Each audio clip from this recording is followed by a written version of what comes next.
Israel ने America को साफ संदेश दिया है कि अगर ईरान ने बैलिस्टिक मिसाइलों को लेकर तय रेड लाइन पार की तो वो अकेले सैन्य कार्रवाई करेगा। इजराइल ईरान के मिसाइल कार्यक्रम को अपने अस्तित्व के लिए खतरा मानता है। हाल के हफ्तों में अगर बात की जाए तो इजराइल और अमेरिका के बीच कई उच्च स्तरीय बातचीत हुई और इन बैठकों में इजराइल अधिकारियों ने साफ तौर पर अमेरिका को बताया कि वो ईरान की मिसाइल कैपेसिटी और उनके प्रोडक्शन ढांचे को खत्म करने के लिए तैयार है। इसके लिए ईरान के अहम मिसाइल निर्माण केंद्रों और उनसे जुड़े ठिकानों पर हमले करने का प्लान भी साझा किया गया है ताकि उसके पूरे कार्यक्रम को कमजोर किया जा सके। दरअसल इजराइल ने क्या कहा है वो भी आपको समझाते हैं। अमेरिका और ईरान के बीच जबरदस्त तनाव की तस्वीर देखने को मिल रही है। अमेरिका और ईरान के बीच ये तनाव और इसकी वजह से तस्वीरें जो हैं वो बदलती हुई नजर आ रही है। ये आप देख सकते हैं। इजराइल ने क्या कहा? इजराइल ने कहा कि अब जो है हम तैयार हैं। अगर अमेरिका अपनी तरफ से किसी तरह की कार्रवाई नहीं करता है तो हम अकेले ही इजराइल ने कहा है कि हम अकेले ही ईरान पर हमला करेंगे, क्योंकि कहीं ना कहीं इजराइल को डर है इस बात का कि अगर उसने हमला नहीं किया और अमेरिका ने हमला किया तो उसका खामियाजा इजराइल को भुगतना पड़ेगा। और इसकी वजह से अमेरिका और ईरान के बीच तनाव बढ़ता गया।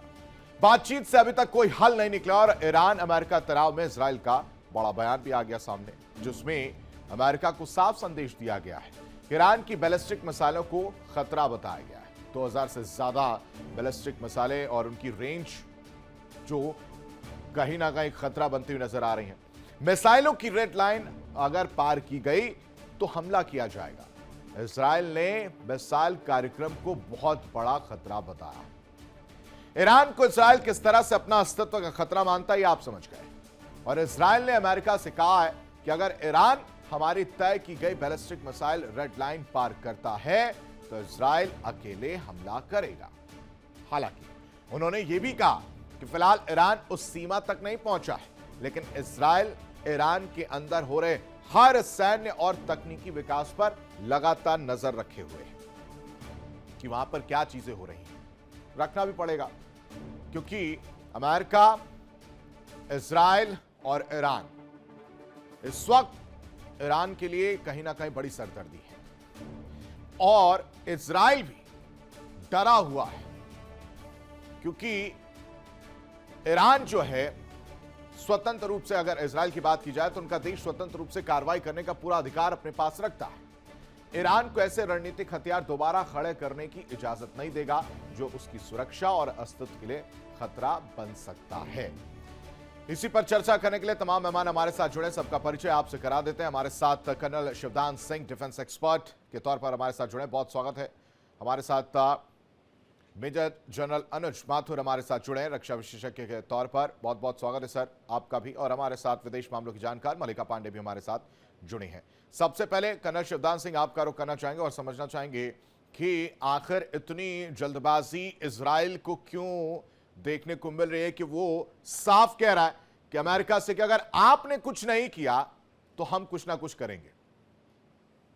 देखिए, आपको याद होगा जब हमास ने आज से 3 साल पहले इजराइल पर हमला किया था तो हमास का पूरा सपोर्ट ईरान से मिल रहा था और हमास का जो चीफ था उसे भी इजराइल ने ईरान में ही मारा था।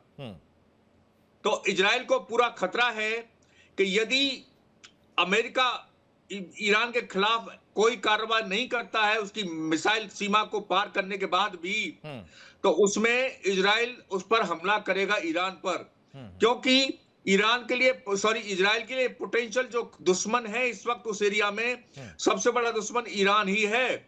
और जितने भी आतंकी संगठन जो कि इजराइल के दुश्मन बने हुए हैं चारों तरफ से, उनकी सबकी सपोर्ट ईरान से ही मिल रही है। पूरी सैन्य कार्रवाई ईरान से हो रही है और जितना भी मिसाइल्स और जितने भी जो फायर किए थे हमास ने या जो दूसरा आतंकवादी ग्रुप है, उनको सारा जो सैन्य का जो असला था वो पूरा का पूरा इजराइल से मिला, सॉरी ईरान से मिला हुआ था। हाँ। तो इसलिए ईरान जानता है कि उसका असली दुश्मन ईरान है, इसलिए पहले ही उस दुश्मन को नाकाम कर दिया जाए, जिससे कि उसके लिए खतरा खत्म हो जाए। क्योंकि हर देश चाहता है कि अपने पोटेंशियल एनिमी दुश्मन को वो खत्म कर दे, जिससे कि उसको आराम से अपना विकास कर सके, अपना देश शांति से रह सके। तो इसलिए इजराइल जो है अपना कर रहा है इंतजार, जैसे ही ईरान की लिमिट पार करेगा हमला करेगा, इसमें कोई शक नहीं है। इजराइल जो है इस तरह के काम उसने पास्ट में किए हैं और अभी भी इजराइल कर सकता है। माथुर सर, इतनी जल्दीबाजी क्यों है इजराइल को? और अमेरिका अब जो है पहले दिसंबर में जाने वाले थे, अब ये भी खबर है कि वो जल्द ही जाएंगे, मुलाकात करेंगे। तो इतनी सारी चीजें और इतनी सारी चेंजेस जो अचानक हो रहे हैं, तो क्या इस बात की पुख्ता ये माना जाए कि अमेरिका से पहले इजराइल ही हमला कर देगा? जय हिंद आशीष। देखिए, एक दो चीजें पर हमें समझने की आवश्यकता है। अगर हम थोड़ा सा अपना ध्यान वापस जून 25 की तरफ ले जाएं, जून 25 में जब ईरान ने इजराइल पर हमला किया था, तो सबसे ज्यादा नुकसान ईरान को इजराइल के मिसाइल के हमले से हुआ था। इजराइल को लगता है कि जो अगर उसके अस्तित्व को कोई खतरा है, तो वो अस्तित्व के लिए खतरा ईरान के मिसाइल प्रोग्राम से, और ईरान के पास जिस प्रकार के मिसाइल भंडारण है उससे उसको खतरा है। और इस बात का स्वाद वो जून 25 में चख चुका है। तो इसलिए उनको वो इस बात पे कन्विंस्ड हैं कि अभी जो हालात हैं वो बहुत माकूल हालात हैं। हाँ। कि ईरान के जो मिसाइल प्रोडक्शन यूनिट्स है, मिसाइल का जो भंडारण है, उनके ऊपर हमला करके और इस जो उसके एग्जिस्टेंशियल थ्रेट, लेकिन सर पिछली बार जिस 2025 का जो आप जिक्र करें, आप कंप्लीट करिएगा, लेकिन वहां पर भी तो तस्वीर कुछ और हो गई थी। क्या इतनी क्षमता है इजराइल में कि वो अकेले ईरान का सामना कर लेगा? सवाल नहीं है। क्षमता उनके पास, कई चीजें इसमें देखने की आवश्यकता है उनके पास। इसीलिए मैंने कहा कि हालात उनको लगता है माकूल हैं। वो हालात क्यों माकूल हैं कि अमेरिका ने जिस प्रकार से अपना इतना जबरदस्त फोर्सेस को वहां ला करके डिप्लॉय करके रखा हुआ है। अमेरिका ने B-52 बॉम्बर्स को उतार दिया है वहां पर उदय एयरबेस में। उसने वहां पर अपने तमाम सैनिकों, तो हालात जिस प्रकार से एनसर्कल कर लिया गया है ईरान को, उनको लगता है कि अभी समय सही है कि आप उनके ऊपर हमला करके इस चीज को कंट्रोल कर सकते हैं। मतलब वो टाइमिंग बहुत इंपॉर्टेंट है और इजराइल के, और इसीलिए वो चाहता है कि इस वक्त वो हमला कर दे। लेकिन अमेरिका, आता हूं सर आपके पास, संजीव जी का रुख कर लेते हैं। संजीव जी देखिए, बार बार बातचीत की बात होती है कि एक तरफ अमेरिका और ईरान बातचीत के लिए जाते हैं, लेकिन कुछ निकलता नहीं है। सबसे पहले उस बातचीत को ही समझते हैं कि वो चीजें हो क्यों नहीं पा रही हैं। दूसरा, इजराइल इस वक्त क्यों बौखलाया हुआ है और क्यों, क्या इसको एक डर की तरह देखे या इसको देखे कि नहीं यही एक मौका है, इसी टाइम जो है वार कर दिया जाए?